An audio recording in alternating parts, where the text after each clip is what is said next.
জাতিগত সংঘাতে বিপর্যস্ত মণিপুরের ভাঙন ঠেকাতে কোনো চেষ্টাই বাদ রাখছে না বিজেপি সরকার। শিক্ষা প্রতিষ্ঠান বন্ধ, কারফিউ জারির পর এবার ঘোষণা এলো ইন্টারনেট বন্ধের। ভারতের উত্তর পূর্বাঞ্চলীয় রাজ্যটির সরকার জানিয়েছে, গুজব প্রতিরোধে আগামী 15 সেপ্টেম্বর পর্যন্ত রাজ্য জুড়ে বন্ধ থাকবে ইন্টারনেট সেবা। 5 দিনের এই নিষেধাজ্ঞার আওতায় রয়েছে মোবাইল ইন্টারনেট, ব্রডব্যান্ড, ভিসেট ও ভিপিএন। এর আগে মঙ্গলবার সকাল থেকে রাজ্যের 3টি জেলা ইম্ফল ওয়েস্ট, ইম্ফল ইস্ট ও থৌবাল জেলায় জারি করা হয় অনির্দিষ্টকালের কারফিউ। বৃহস্পতিবার পর্যন্ত বন্ধ রাখা হয়েছে মণিপুরের সকল শিক্ষা প্রতিষ্ঠান। রাজ্যের শান্তি ও জাতিগত সম্প্রীতি ফেরাতে এই সিদ্ধান্ত নেওয়া হয়েছে বলে দাবি করছে এন বীরেন সিং প্রশাসন।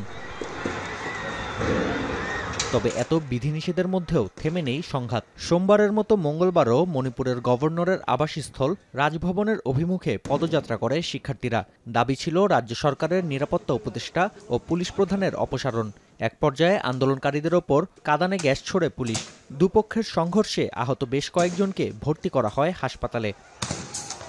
1 বছরের বেশি সময় ধরে চলা মেইতে ও কুকি এই দুই সম্প্রদায়ের সংঘাত নতুন মোড় নেয় গেল সপ্তাহে। বিচ্ছিন্নতাবাদীদের ড্রোন ও বন্দুক হামলায় নিহত হন 9 জন। 16 মাস ধরে চলা সহিংসতায় প্রাণহানি ছাড়িয়েছে 2 শতাধিক। নাফি আরমান মনন, এখন বিশ্ব।